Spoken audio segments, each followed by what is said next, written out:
what's going on with Site C is they want to create another dam to flood the rest of the valley here. Now,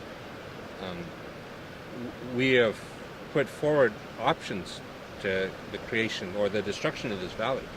They don't have to destroy this valley in order to create that energy. They can do it way more environmentally friendly, way more sustainable than flooding. This is the last piece of functional Peace River Valley that we have left. Now, they argue that, well, we've already got 2 dams on the river. We might as well put a third on because, you know, there's not much left of it.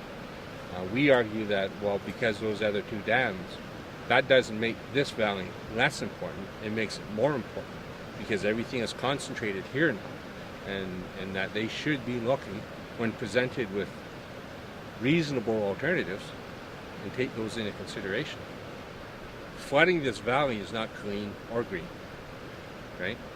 Flooding this valley to produce the energy so that they can extract natural gas, which is a greenhouse producing industry, a greenhouse gas producing industry, is not clean or green. Or selling it to the Alberta tar sands so that they can power their functions over there. And the Alberta tar sands is considered to be one of the most environmentally damaging developments, industrial developments on the planet right now. You know, and so they're proposing to destroy this valley, our home, so that they can sell power to greenhouse gas producing industries.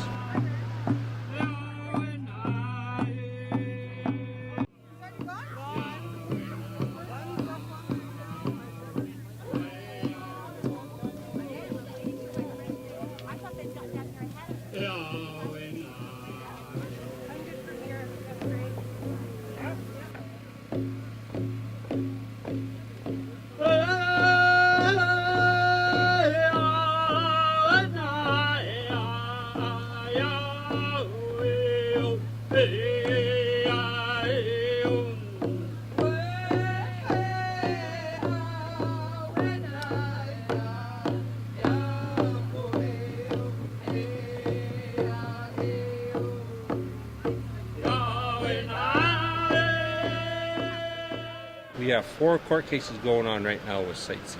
We have 3 provincial court cases. We have 1 federal court case. They're all in the stages of appeal right now. We lost the first go around in all of them, but it wasn't a devastating loss. If you understand how the courts work, there was a big holes in their decisions. So we want to create sustainable, long-term jobs that are responsible. Site C is not responsible. Destroying this river is not responsible. In an age where countries are taking dams down, BC's building them, and that doesn't make sense. In the last 9 years, we the people of West Moberly have not been heard, because that's what we've been telling them for 9 years. No damn way!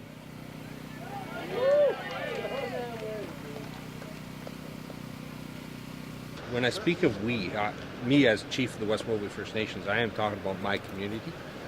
But in a larger context, I'm talking about everybody that's opposed to this, to the destruction of this valley.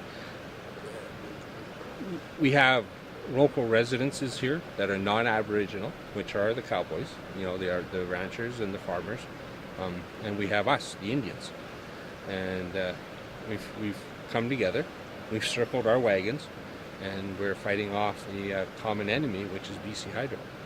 When you look at like the national news all across Canada, there's all these discussions and news articles about how First Nations and non-Aboriginal communities are fighting and struggling. Well, here that's a different situation. You know, we've come together. We have a common understanding of what's important and what should be respected here. And the Cowboys and Indians are working together in this one. You know, and there'll be times when we're not working together on stuff, but on the saving of this valley, we're crystal clear that this valley is worth saving. You know? We're not opposed to the energy. West Moberly has been very clear that we're not opposed to the creation of the energy. What we're opposed to is the destruction of this valley. There's absolutely no reason for that to happen for this. Treaty promises us the ability to bring my kids down to the river and teach them how to fish, teach them the ceremonies that go on with that, the spiritualness, the sacredness of catching that fish. You know, I teach them the ceremony. We take that fish back after we catch it, feed our family with it. The treaty doesn't promise us the right to go to Overweighty and buy a fish out of the supermarket. It teaches us that our way of life shall continue. You know, and a lot of people can't understand that, won't grasp the concept of that. We are the Danizaw people, the indigenous people of this land, or the Danizaw, which I am. You cannot separate us from the land. It's like trying to separate the Pope from the Roman Catholic Church. It's just the one and the same, right? When you think, well, you would never consider putting a shale gas well in the middle of the Vatican, would you? You know, but this is how they treat us here. They think that we're just something to be moved off to the side, right? And we're as much a part of the ecosystem around us, the living system here, as anywhere. You know, the fish in the water, the animals that walk on the land. You know, they say the fin animals, the four-legged animals, the winged animals, and the two-legged are all part of the same system. You know, and as much as we use the land, we give back to the land. We ensure that we do not overfish the river, or we don't hunt the caribou to the point of extinction.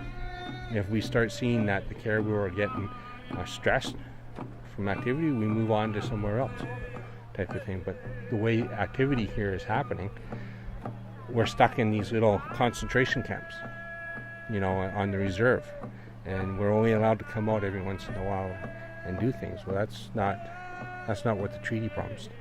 You know, the treaty promised us a way of life, and what's happening here is the destruction of that way of life. You know, systematically, project by project.